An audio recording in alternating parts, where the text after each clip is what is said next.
First of all, apologize for yesterday's video being upside down that whole entire time. Oh, but you know what really does kind of disturb me about artificial intelligence? Or it's like more than artificial intelligence. It's like the thing that I've never used it before, but it's like that thing of like, make me a picture of a cat playing a guitar or some shit. Is that you can have these masterful pieces of artwork made in seconds, and I think that I guess it's not really going to do anything bad, because it's just we need to put like a magnifying glass on the actual artwork, the pieces of art of the past, because you think of Michelangelo's David. I think the thing is like 15 feet tall, of like this marble statue of this perfectly like sculpted body of a guy named David. Is it the guy in the Bible? Maybe. That was Adam and Eve. No, but like David. I'm wondering who it is of, and I can only imagine that it took years, because like the thing is, at least for me personally, I think that when we think of people of the past, we might think of them as fairy tales and fake people, but it's like they were real people. Like, I'm unsure of the David, but like a person like Michelangelo, he was a real person in real life. Like when you think of like even like Jesus, I don't think that we even know if he was real. But it's such a beautiful thing for a person like Michelangelo to create the David statue guy to make us realize and to know that he was a real person.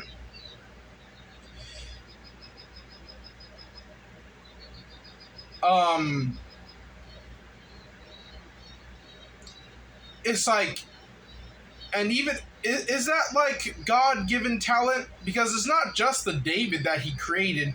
He created like multiple statues.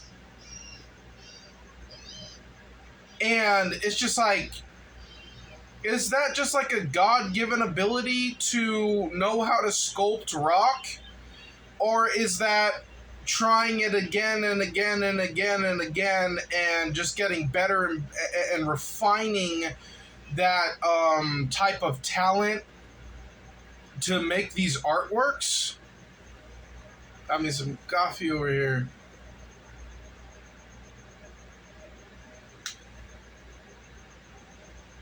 And it's just that, here's my problem, is that I personally believe that we should be better and have more talents of the people of the past, yet it's quite the opposite of that. We just have like civilizations of like these mush people, these angry mush people who just refuse to use their abilities.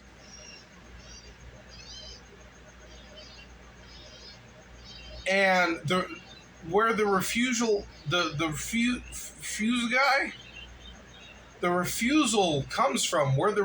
comes from, is the disownment of our peers. Not even peers, just random people. Oh my God, what is that person gonna think of me?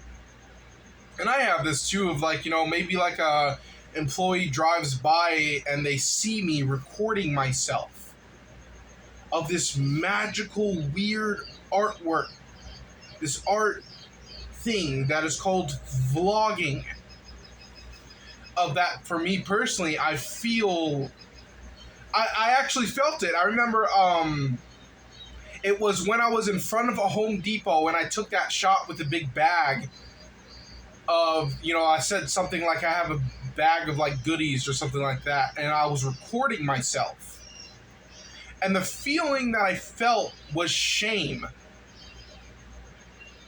A feeling like shameful of like recording myself to make this vlog, to show random people my personal life. It was shame, and I felt shame of myself, of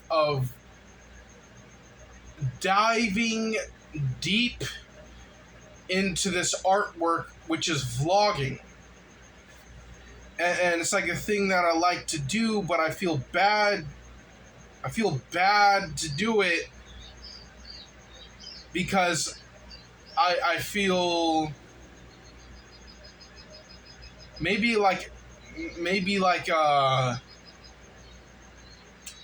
of that, what people say when they see a vlogger, oh, you can't record in public. But actually, on a legal standpoint, that's like one of the few places that you can record is in public areas. Now, in private, sounds weird, but in private areas and private property, you're not allowed to record. But on a legal standpoint, at least in California, you can record in public. But, random people will give themselves authority over you, the vlogger, and say, oh, you can't record in public. Which is actually just legally false. But at least for me in my past, I would just listen. And it's just not right. I feel that I should feel free to record. And of course, you can't record random people. Where you can get away with that is just that, nobody really knows my name. Nobody knows my YouTube channel, and that if you just record and they're walking around in the background, you're fine. You're perfectly fine. There's no problem with that whatsoever. There's posted signs everywhere that it's like you're being recorded. And then, it's really, really hard because to make a good video, you have to be in one of the sections of making a good video is that you have to be entertaining, and to be entertaining, you have to be energetic, excited, and to have a sense of genuine happiness to show that to the viewer. And it's very difficult to actually be genuinely happy as an adult. As a kid, you just naturally express that you're just naturally happy. But over the years, it kind of gets beaten out of you to just kind of be sad and angry. And, that's not the government's fault. That's not the officials, police officers. Has nothing to do with government. It has to do with the general public, of that they will make you sad no matter what, or else. But it's just like, if you look at it, like, there had to be some kind of freedom in the past for, like, Michelangelo to create a 15-foot tall statue. That it is perfection.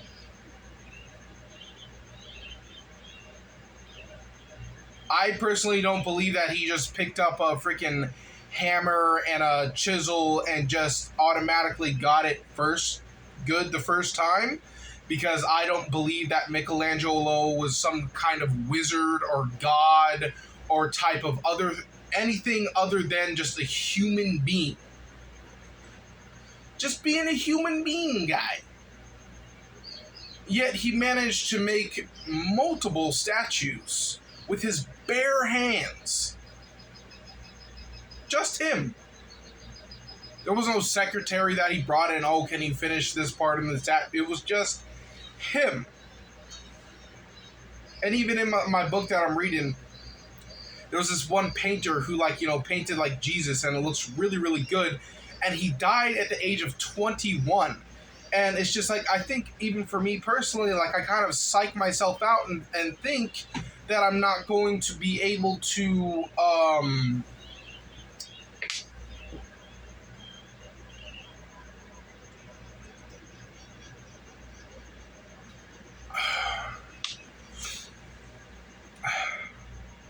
have enough time to create the artwork and the pieces of artwork that I want to create.